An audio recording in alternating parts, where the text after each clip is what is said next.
Hi Cancer! Welcome po sa ating channel at ito ay inyong Daily Gabay Tarot Reading for January 8, 2025. Please be reminded kung naka-resonate kayo, comment down. Kung hindi kayo naka-resonate, ibigay niyo po sa iba kasi general reading po ito. This is for you, Cancer, ngayon January 8, 2025.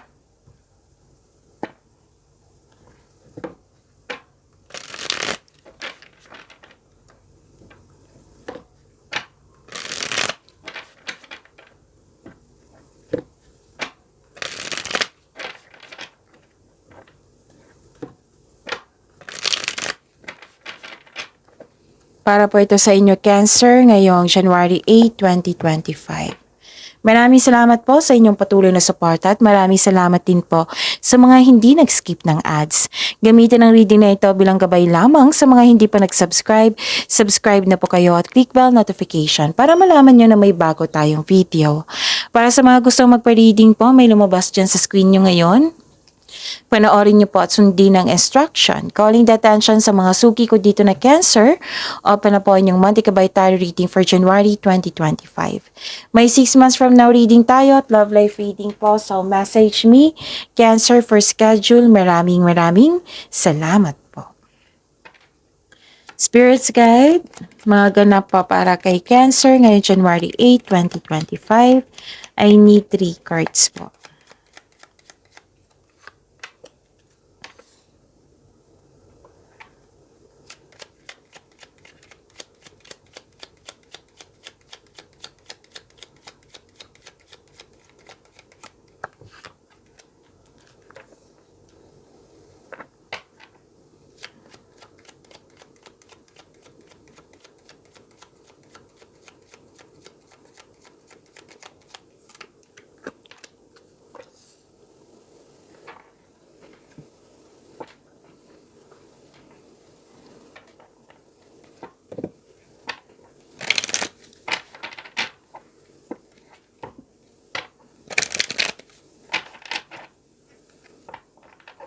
Spirits Guide, mga mensahe po para kay Cancer ngayong January 8, 2025.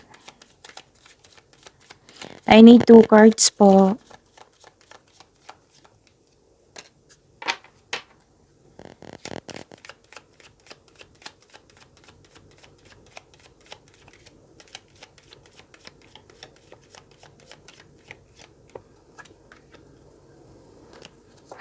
Okay, Cancer. Ngayon, January 8, 2025. Nakita ko dito na nagkaroon po ng kung hindi magandang pakiramdam nyo the other day, stress kayo, anxiety, basta kung pwedeng bigat ng nararamdaman, nakita ko dito yung recovery po. So, claim this recovery.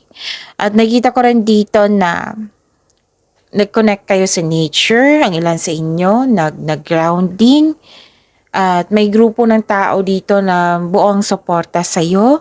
At nakikita ko rin dito na spiritual growth. Yes, may spiritual growth dito and personal development. At may solusyon sa inyong problema. Solusyon sa inyong problema, sagot sa inyong mga katanungan. Kung gumagawa kayo ng password or passcode ngayon, tandaan nyo yan. Baka makalimutan nyo po. Tapos, malakas sa inyong intuition. Cancer, malakas sa inyong intuition. Mas lumawak yung ambisyon nyo sa buhay. Nag-update kayo kung saan na kayo sa goal nyo sa buhay. Malalim ang iniisip mo dito. Lalo na gabi. Lalo na paggabi. Cancer. Nakita ko dito yung nag-time for reflection. Ito yung, kailangan yung time for reflection para maiwasan yung overthinking. Nag-time for reflection kayo, tapos, di ba, malakasan yung intuition. May nakita ko dito, may nalaman kayo na may taong hindi totoo sa iyo. Kasi nga, malakasan yung intuition. So, ang message po, your dreams and desires are calling you to action. Action pa rin to. Si Air Signs, Gemini, Libra, and Aquarius kanina, binigyan din sila ng mensahe na gawa kayo ng action. Kayo din, Cancer. Your dreams and desires are calling you to action. Bigyan niyo po daw ng action. Tapos, the journey begins today. Wow. So, yun, new journey. Nagsimula po sa araw na ito. Natutuparin mo na yung dreams mo sa buhay, desire mo sa buhay. Bibigyan mo siya ng action. Okay? So, wow, ganda, Cancer. Prosperity. Ang ganda nito, prosperity is flowing. Have faith that you will receive it in the perfect form. I-claim nyo to. Cancer. Okay, prosperity. Pwedeng financial stability. Pwedeng may parating na malaking pera. Pwede din may opportunity na magbibigay sa iyo ng kaunlaran. Okay, so prosperity, claim nyo yan. Pwede din maraming transaction. Ang ganda. Cancer. Spirits guide. Energy po ni Cancer ngayong January 8, 2025.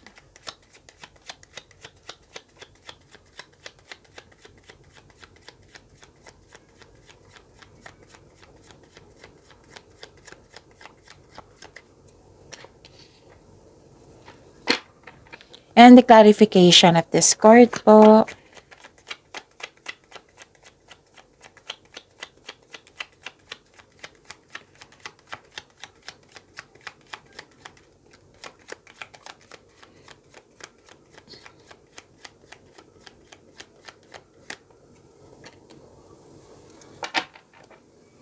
Sa mga may oras po, kung gusto niyo po, panoorin niyo po yung 2025 tarot reading niyo. Kasi 12 months gabay tarot reading po iyon. Bawat buwan, may love at career and money reading. So, panoorin niyo po, uploaded noong December 16, 2024. Hanapin niyo po sa channel natin, scroll down niyo lang po hanggang sa makita niyo po. Meron din po kayong 3 video. Oo, tungkol sa inyong January 2025. Okay? Basta uploaded yun last week of December 2024. So, hanapin niyo po. Tungkol po iyon sa January 2025 niyo. Again, visit our channel at scroll down niyo lang po. Panoorin niyo po kung gusto niyo po. Kung may narinig kayo o may nakita kayong repeating message, meaning to say, pinupush ng cards niyo yan, kasi ang ilan sa inyo hindi pa binigyan ng atensyon, na kung maaari din po bigyan niyo po ng solusyon at aksyon. Remember, Cancer, at the end of the day, alam mo na ikaw lang taong may kakayahan at responsable na gumawa na sarili mong katotohanan at kinabukasan. So, ano yung energy mo dito? Nasunod yung gusto mo. Nasunod yung plano mo, ideas mo, yung decision mo. Nakikita ko dito nasunod. At nakikita ko dito mahigit pa to sa success, victory. I-claim nyo to, ha? Oo. And this is the clarification of your card here sa Oracle na yung nag-iisip ka talaga at bibigyan mo na ng aksyon yung matagal mo nang yung tungkol sa inyong ambisyon. More on ambition to eh. So, building to eh. Gagawa ka ng paraan para your dreams and desires are calling to action. So, bibigyan mo nga siya ng action. Wow. Tapos, ano to? Personal power. You are very inspired in doing some action. Kampante ka sa sitwasyon mo ngayon, Cancer. May ano dito, may tao dito, may nakita kong tao na very may impluwensya. Na maari siya yung nagbigay ng inspirasyon sa iyo. Okay? And full of confidence. Okay, kung ikaw ay nag-aantay ng sign to take inspired towards your goal, ito yung sign. This is the sign. So, yun. Ano pa? Nakita ko rin dito na nagkaroon po ng, di ba sabi ko sa inyo dati kung parang nahirapan kayo the other day, last week, last month. Now, you're moving on from challenges. You are now focused on mind healing instead of suffering. Parang may na-miss kayo dito. Pwede nga, like for example, opportunity. Para basta na nalungkot kayo. The other date pa to ha, hindi ngayon. Basta ngayon na nakikita ko dito na moving on na to. Moving on from challenges. Okay, nagtiwala ka sa kung ano ang darating. Oo. Pwede din na umiiwas ka sa isang tao na nagbigay ng toxicity sa iyo. Okay? And pwede din na dumalayo ka sa hamon ng pananalapi na iyong naranasan, pero may takot ka rin bumalik yung naranasan mong hirap. Ganon. Ang sabi ng card dito, mag-focus kayo. Tama tong gagawin mo na mag-focus kayo and have faith. I-release mo yung nararamdaman ng mong negativity. Palitan mo ng positibo na ma-motivate ka ulit. Okay, so this is recovery ha. Dalawang card na nagsabi dito. So this is moving on from challenges. Gumagawa ka ng paraan para to move forward. Tama yan, tama yan. Spirit's guide. Career and money po. Career and money po ni Cancer. Ngayong January 8, 2025.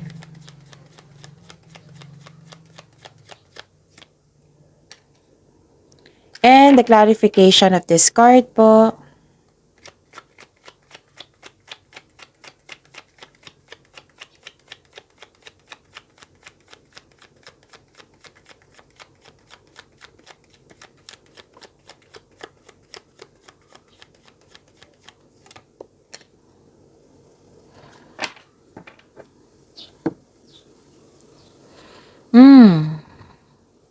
Sa career and money nyo. May nakita ko dito ang delay or obstacle sa inyong goal. Dahil dito hindi ka happy or hindi ka kontento. Pwede din may disconnection sa isang tao. Pero may opportunity ka na to turn this situation around. Kailangan mo lang maging mapagpasensya. And listen to your heart to get back on track. Okay? And yun. May hindi nagkasundo dito. Yun yung sabi ng card niyo po. Ano pa? Nakikita ko rin dito na nagkaroon po ng dalawang card kasi nagsabi dito. Cancer na may problema kayo sa delay. Pero, ano to magkakaroon ng healing. Pwede din hinahayaan mo ang sitwasyon na matapos. So, ang sabi ng card niyo po dito, remind yourself na let go and move forward. Kasi kung kakapit ka sa nakaraan, yan yung pumipigil sa paglitaw ng bagong simula. Okay, so this card tells you na, may dumating na opportunity sa inyo, sabi ng card. Now, sabi ng card na huwag nyo daw ipagpaliban. Kasi some of you, di ba, may delay na nangyari, may disconnection. Parang nag-focus kayo nito So, sabi po ng card dito, bigyan ng pansin ang isang opportunity na pinagpaliban nyo. Some of you pinagpaliban talaga. So, sabi ng card dito, bigyan ng pansin, bigyan ng atensyon. Kasi magbibigay ito ng kasaganaan sa iyo. Okay?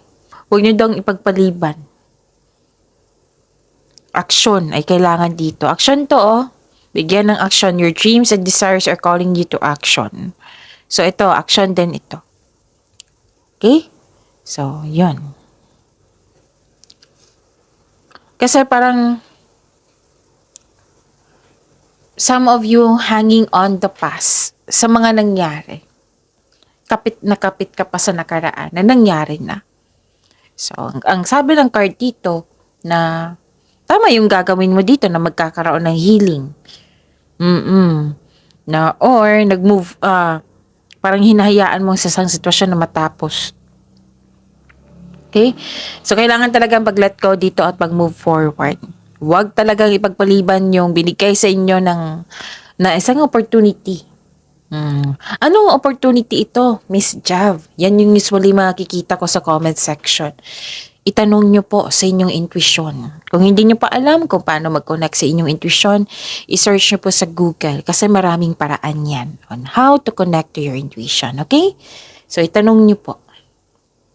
Basta wag ninyo daw ipagpaliban. It might be na nag-decide na kayo, pagpaliban ko to kasi wala ako sa mood.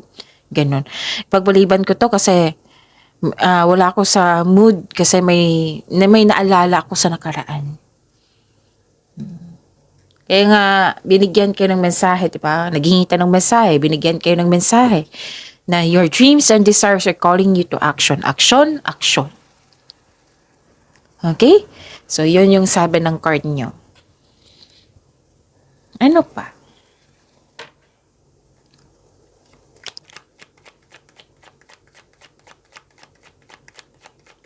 Spirits guide. Love, life, self-love, partnership, and romance. Ni Cancer ngayong January 8, 2025. The clarification of this card po.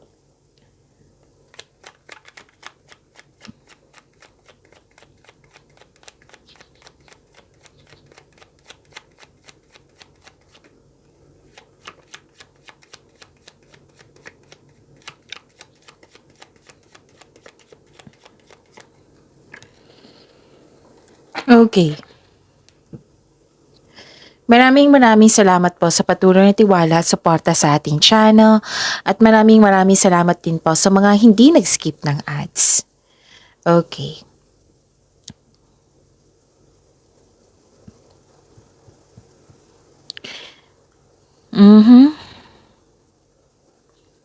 Tatlong card na nagsabi dito na may delay.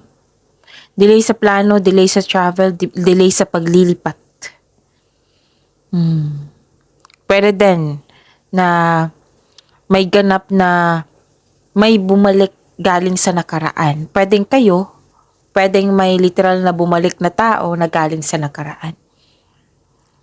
Pwedeng kayo na nag-iisip kayo na regarding sa nakaraan kasi lumabas din dito siya sa energy nyo at sa career and money nyo. So, yun yung dahilan na nahihirapan kang mag-move forward. Okay? Ano pa?